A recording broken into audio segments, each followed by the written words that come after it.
is the main message you want to send through this protest? To tell government to take action on climate change.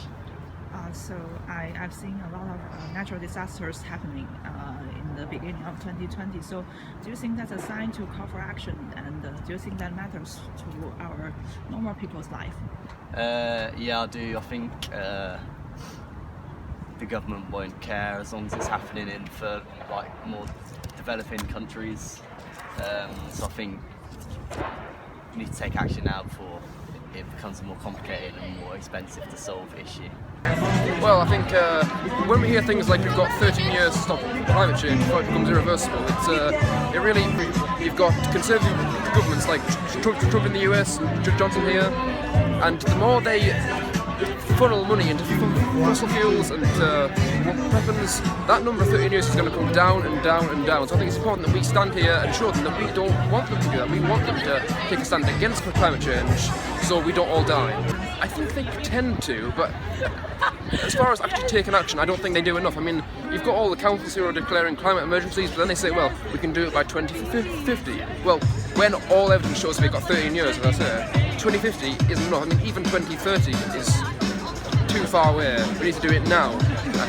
I think so, yeah, because, I mean, people tend to think of climate change as though it's some, like, thing far in the future, but no, like, you go to the global south and you already see floods, famines, because they can't grow crops,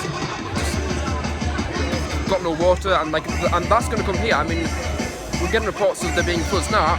I'm from Darlington, which is about half an hour away, so I came on the train, and as I was coming up, I could see all the rivers were overflowing, and like they're right next to people's houses, and that's because we get a ton of more rainfall than we should be. Well, I think protest is a good start, but we do have to do more. I mean, the point of a protest is to get the message out there, is to get on the media, to so people see. But a protest alone, I don't think will do much. It's about encouraging people to get involved in the movement. I think a protest is a good way, because people enjoy protesting, people enjoy coming along, meeting, talking to people, and they get involved, they get educated when they come to protests, and then they take that education out and talk to more people, and that's how we spread the movement, and that's how we get action, I think. Should we get started with some chants? Does that seem like a good idea? Right, so what do we want? Climate justice! When do we want it? Now! What do we want? Climate justice! When do we want it? Now! Change your diet for the climate! Eat the rich! Change your diet for the climate! Eat the rich! Because I am very concerned that whether my grandchildren will have a planet that they can live on. I think they should have done more. People may not like it, but I think there should be higher taxes on petrol and diesel fuel, for example. Well, I think that is proven that just over a year ago, Greta Thunberg was known by a few dozen people, and now she's known by hundreds of millions of people, billions probably. So you can effect change by peaceful protest. It's Valentine's Day, and you are the people I really want to spend it with. So I'm going to read out a list of things that I love today. I love clean air. I love cheap transport. I love warm homes. I love better health. I love safe streets. I love nature. I love life. And I love the future. It's to follow the system that does not care for the ecological crisis, because it doesn't need to care about the ecological crisis. So we will keep coming to these climate strikes, we will keep fighting, and we will come to everyone until something's changed. What do we want? Climate justice! And when do we want it? Now! Thank you. First thing I want to do is really to apologise to you, at least to all of the younger people here, apologise to you for the misdoings of my generation, and I do that sincerely. Of course, whether you would have been any different if you'd been born 2 generations earlier is a matter of debate. Nevertheless, it was my generation and the one immediately following it which has got us into this crisis. But what people forget is that nothing matters if you can't breathe. This is our future. Why should we sacrifice our future? We must take action. All of us, young, old, everybody. We must try and we must have hope. Because if we stand together, we can stop climate change and we can build a better future together. I just want to stand up here to just say that it's not just the government that have to do something, we can do something too. We can switch off the lights, we can not drive our cars, we can just do anything that will stop climate change. Why do you come to this protest today? Because we're concerned about what's happening to the planet and the lack of action from the rich and from our world leaders. And I've seen a lot of natural disasters happening at the beginning of we can see that actually the climate apocalypse is here, it's started, it's happening. And I think a lot of the things that have happened around the world in the last year or two just make that clearer and clearer. And the loss of biodiversity, the extinction of insects, the pollinators of our plants, we're in big trouble. Yeah. And so we need to make it clear that this is urgent. And I'm not quite sure how, but because at the moment I think we're getting words but not action. Yes. And do you think the government has acted enough or? No. And I think for any short-term democratic government there's a real problem, because to make the changes that are going to be needed, people are going to have to change their behaviours in ways that they're not going to like. Yeah. So any government with a short mandate, 5-year mandate, is not a problem. But I think what they're going for is saying the right things but not acting fast enough. We should have been where we are now 25 years ago. We're going to do, because I know and we knew enough then. What TikTok is, because you know The last question is that what do you want to say to the younger generation who are suffering from some problems that we're really glad to see much greater awareness and much greater action. Yeah, so we've got the song really on, need but to support it's them. not really long. This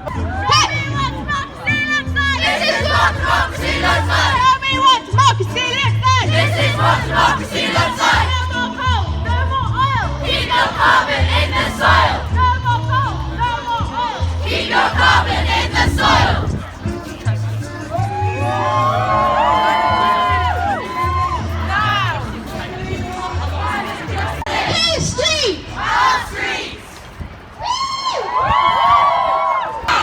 Change your diet for the climate. Eat the rich. Change your diet for the climate. Eat the rich. Change your diet for the climate. Eat the rich.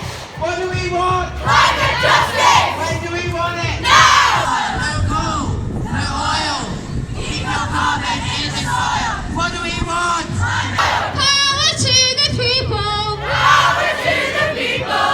People got the power. People got the power. Tell me, can you hear them? Tell me, can you hear them? Getting stronger by the hour. Getting stronger by the hour. Power. Power. People. People. People. People. Power. Power. Power to the people. Power to the people. Show me what democracy looks like. This is what democracy looks like. Show me what democracy looks like. This is what democracy looks like. Hey, hey, ho, ho. Fossil fuels have got to go. Hey, hey, ho, ho. Fossil fuels have got to go. Change your diet for the climate. Eat the rich. Change your diet for the climate. Eat the rich. Show me what democracy looks like. This is what democracy looks like. Hey, hey, ho, ho. Fossil fuels have got to go. Show me what democracy looks like. This is what democracy looks like. So when we call for climate justice, we should also call for a world without borders. Change our climate change. System change our climate change. Right, everyone, we have someone who would like to speak from Stop the War Coalition. Is that right? Hello, I'm Pam. I'm sorry I'm much older than you lot. I wish I was your age again, but I'm speaking on behalf of my grandchildren and Stop the War Coalition. We're dedicated to trying to prevent and end all wars. We're also committed to supporting Palestinian rights, opposing racism and Islamophobia, and to the defence of civil liberties. Now we know that our reliance on oil and gas is causing the climate crisis. But also, if the world ran on sun and wind, we wouldn't be fighting over oil. Wars cause misery and destruction and cost millions of lives, most of them civilian. They cost trillions of pounds and dollars. Imagine if we could spend all that money on solar farms, offshore wind turbines, the insulation of every building and the network of electric vehicle chargers. A nation would get its power for free every morning when the sun comes up. But we are told that a Green Deal is impossibly expensive. Today, the sun and the breezes are the cheapest way to generate power on Earth. We have the technology to render warmongering transparently absurd. We can speed up the transition to clean energy by insisting our politicians act now. Big support for renewables, rigorous keep it in the ground policies, making polluters pay for the damage they've done, divesting from companies that ruin our planet. We will make this happen. It's time to start making a difference even when you're told you can't. And it's time we start listening. Start listening, and it's time for the governments to start listening. It's time to make a difference. And we're all ready to fight. And we're all ready to make a difference. Thank you.